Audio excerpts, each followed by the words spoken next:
Hello everyone, this is Niharika Talreja. Welcome back to my channel.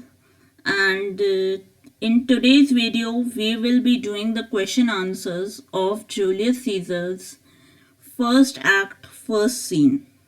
तो अभी तक हमने पूरी टेक्स्ट कवर अप कर ली है. जिसने मेरी लाइन बाय लाइन एक्सप्लेनेशन नहीं देखी है तो प्लीज जाके मेरे पुराने वीडियोस ज़रूर देखिएगा, जिसका लिंक मैं डिस्क्रिप्शन बॉक्स में दे दूंगी. और अगर आपको कोई और सवाल भी करना है तो उसका लिंक, टेलीग्राम का लिंक भी मैं अपने डिस्क्रिप्शन बॉक्स में दे दूंगी. उससे आप मुझसे जुड़ सकते हैं और उससे आपके पास कोई भी डाउट है अलग से इस सीन 1 को लेके तो ज़रूर पूछिएगा. So let's begin with the first question of first scene of Julius Caesar. First act, first scene.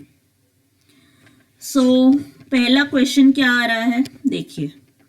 What is the setting of Act 1 Scene 1 of the play Julius Caesar and what mood does it establish?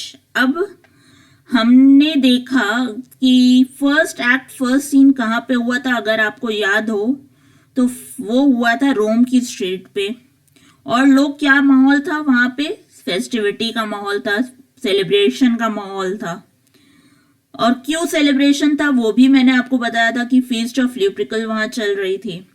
और एक और माहौल था वो political tension का. लोग बहुत डरे हुए थे, कुछ लोग बहुत डरे हुए थे. कौन डरे हुए थे आपको याद होना चाहिए, फ्लेवियस और मेरुलस बहुत डरे हुए थे, एंग्री थे वो लोग.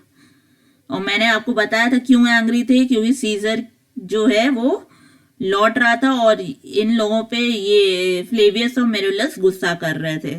सो let's see how will we write the answer for this question. Act 1 Scene 1 is set in a street of Rome. Act 1 Scene 1 कहाँ पे हुआ है? रोम की एक स्ट्रीट पे हुआ है. पहला पॉइंट ये हो गया हमारा. नेक्स्ट पॉइंट क्या हुआ?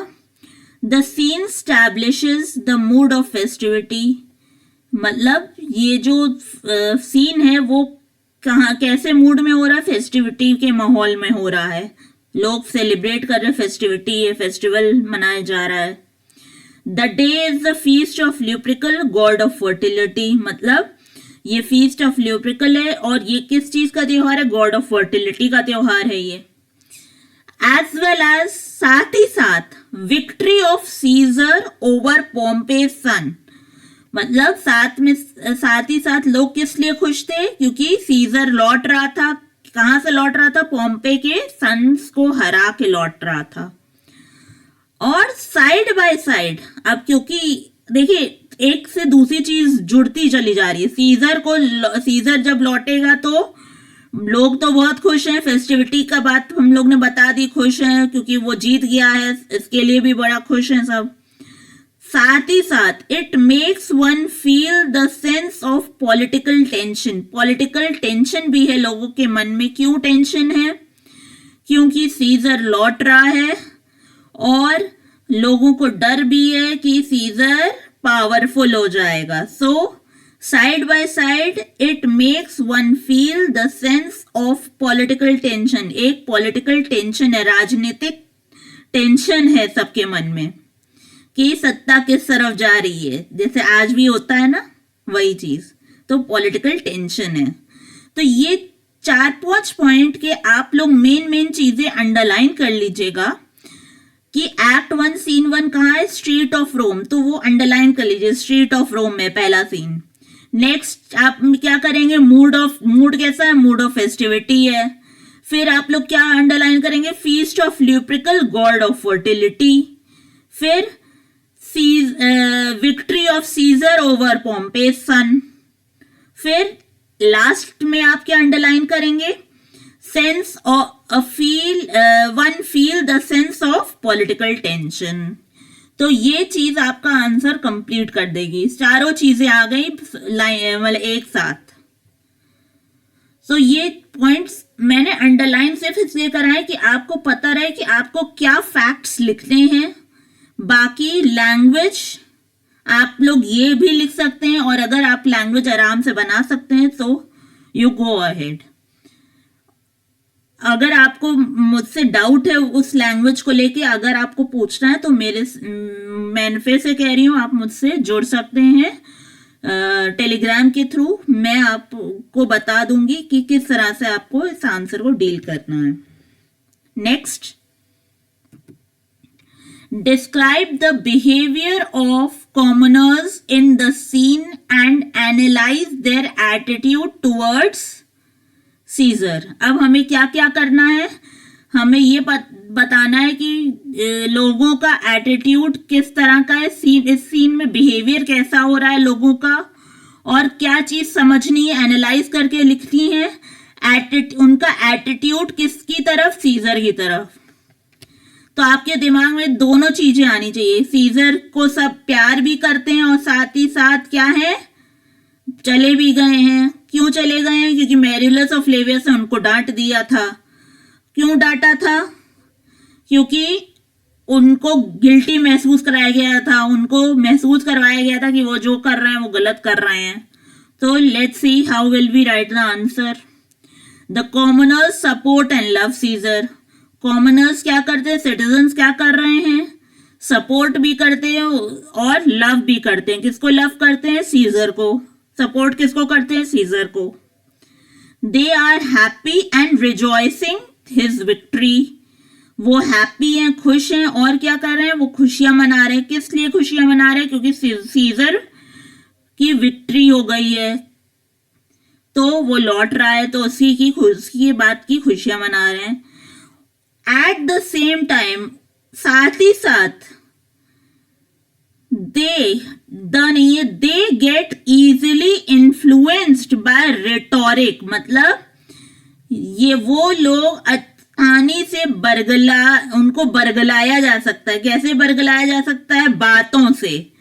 तो फ्लेवियस और मेरुलस ने उनको बातों में उलझाया था, ये आपको पता होना चाहिए कि उन्होंने कहा था कि जब पॉम्पे आता था कि तो हम लोग उसको देखने के लिए ऊंचे ऊंचे टावर्स पे चढ़ जाते थे, उसका खुशियां से स्वागत करते थे, और आज तुम सीजर के आने पे फूल उसके रास्ते में बिछा रहे हो। तो ये सब क्या है, जो घुमा के उनको बातों में उलझा रहे थे ये वो लोग, फ्लेवियस और मेरुलस।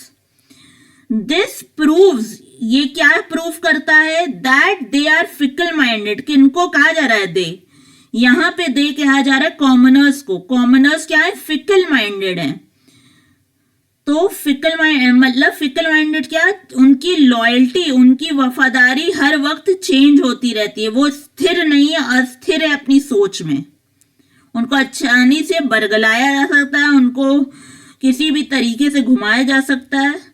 और आगे भी देखेंगे आप लोग इसी प्ले में कि किस तरह से कॉमनर्स का यूज किया जा रहा है। हर कोई अपने हिसाब से वहां की जनता को यूज कर रहा है, उनका कोई अपना मत नहीं है, जो जैसा चाह रहा है उनको बरगला दे रहा है। तो यहां पे भी वही चीज हो रही है। Next, how does the character of Flavius contribute to the political atmosphere in Rome. अब हमें ये बताना है, फ्लेवियस का पहली बात कैरेक्टर, ठीक है, कैरेक्टर बताना है उसका, मगर वो ये भी पूछ रहा है कि पॉलिटिकल माहौल उसकी कैरेक्टर से कैसे पता चल रहा है रोम का। मतलब रोम का पॉलिटिकल माहौल उसके कैरेक्टर्स को एनालाइज करके हमें बताना है कि उसका character plus the political atmosphere, दोनों आंसर को जब आप मिक्स करोगे तब पता चलेगा कि इसको क्या मतलब है इसका। पहली बात आपको इसमें यह मेंशन करना है, Flavius was a Tribune. Flavius क्या था, लोकल ऑफिसर था, ट्रिब्यून था ऑफ रोम। रोम का क्या था, वो ट्रिब्यून था। और दूसरी चीज, ही feared losing his control over the commoners due to Caesar gaining power and fame। मतलब सीजर इतना पावरफुल होता जा रहा था, इतना फेमस होता जा रहा था कि लोगों को डर था कि कहीं वो इतना पावरफुल बन गया तो वो क्या हो उनका पावर भी उनसे छिन जाएगा। जो फ्लेवियस के पास पावर है वो छिन जाएगा। फिर Flavius' anger showed his dislike for Caesar। Flavius का जो एंगर था, उसका जो गुस्सा था, वो ये भी दिखा रहा था कि वो सीजर को डिसलाइक करता है, उससे नफरत करता है। फिर ही ऑल्सो रिप्रेजेंट्स, वो और क्या चीज दिखाता है, a group of Romans who want to uphold the traditional values of Roman Republic।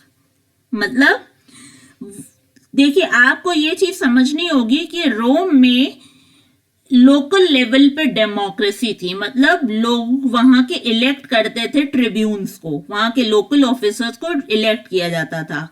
और यहाँ पे लोगों को ये डर था कि सीजर जो है वो अगर पावर में आ गया तो वो तानाशाह बन जाएगा, वो एक डिक्टेटर बन जाएगा, जस्ट लाइक हिटलर। अगर आपने पढ़ा होगा तो हिटलर को भी क्या माना जाता है, एक डिक्टेटर माना जाता है। तो वही लोग समझते हैं कि सीजर भी अगर पावरफुल होता चला गया तो वो डिक्टेटर बन जाएगा।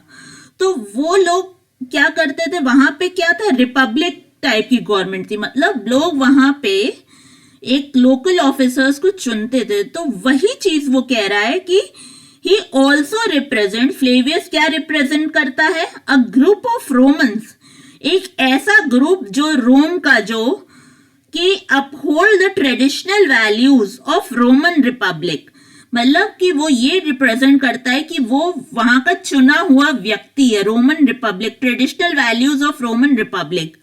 अच्छा, हो सके तो जो पॉइंट्स मैंने अपने आंसर्स में इंक्लूड किए हैं वो आप लोग भी इंक्लूड करिएगा, जिससे आपका लेवल ऑफ आंसर्स जो हैं बहुत अच्छे बने, आपको नंबर अच्छे मिले।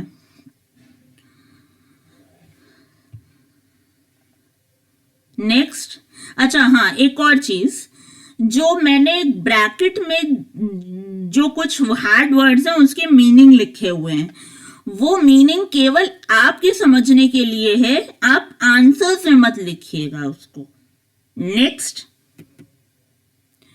Describe the significance of the feast of Lupercal in the context of the play, मतलब फीस्ट ऑफ ल्यूप्रिकल के बारे में हमें बताना है in context of the play, play में उसका क्या रोल है फीस्ट ऑफ ल्यूप्रिकल का।